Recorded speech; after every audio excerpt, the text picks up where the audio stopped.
محمد و آل محمد وعجل فرجهم۔ خداوند متعال قرآن مجید میں ارشاد فرماتا ہے یا ایھا الذین آمنوا کتب علیکم الصیام کما کتب علی الذین من قبلکم لعلکم تتقون۔ اے ایمان والو، تم پر روزے فرض کیے گئے جس طرح کہ تم سے پہلے لوگوں پر فرض کیے گئے تھے تاکہ تم متقی بن جاؤ۔ ماہ رمضان آنے والا ہے، اہم ترین مسئلہ روزے کے بارے میں۔ بعض لوگ بیمار ہوتے ہیں، گردے کے مریض ہوتے ہیں، بعض سانس کے مریض ہوتے ہیں، بعض مختلف امراض دل کے امراض میں مبتلا ہوتے ہیں، تو کیا ان پر بھی روزہ واجب ہے؟ تو ان کے بارے میں ہے کہ اگر ڈاکٹر نے ڈیسائیڈ کر دیا اور ان کو بھی پتہ ہے کہ ان کے لیے تحمل ممکن نہیں ہے تو ان کے لیے روزہ رکھنا جائز نہیں ہے، روزہ رکھیں گے تو روزہ باطل ہو جائے گا۔ اب کیا کریں؟ تو ہر روزے کے بدلے میں ایک مطعم 750 گرام آٹا یا چاول ماہ رمضان کے آخر میں فقیر کو دے دے۔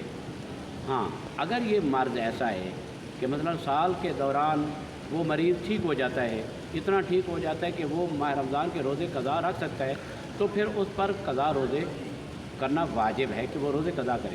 لیکن اگر وہی مرض جو ہے پورا سال مکمل سال وہ رہتا ہے، مسلسل جاری رہتا ہے، تو پھر اس مریض پر اور اس پر روزے واجب نہیں ہیں۔ اس سال کے روزے بالکل ساقط ہیں، روزے اس کے اوپر واجب نہیں ہیں اور نہ ان کی قضا واجب ہے، بلکہ وہی 750 گرام جو ہے مطعم جو ہے وہ فقیر کو دیں گے۔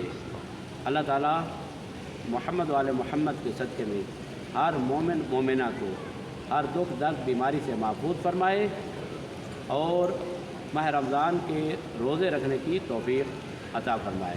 وصلی اللہ علی محمد وآلہ الطیبین الطاہرین۔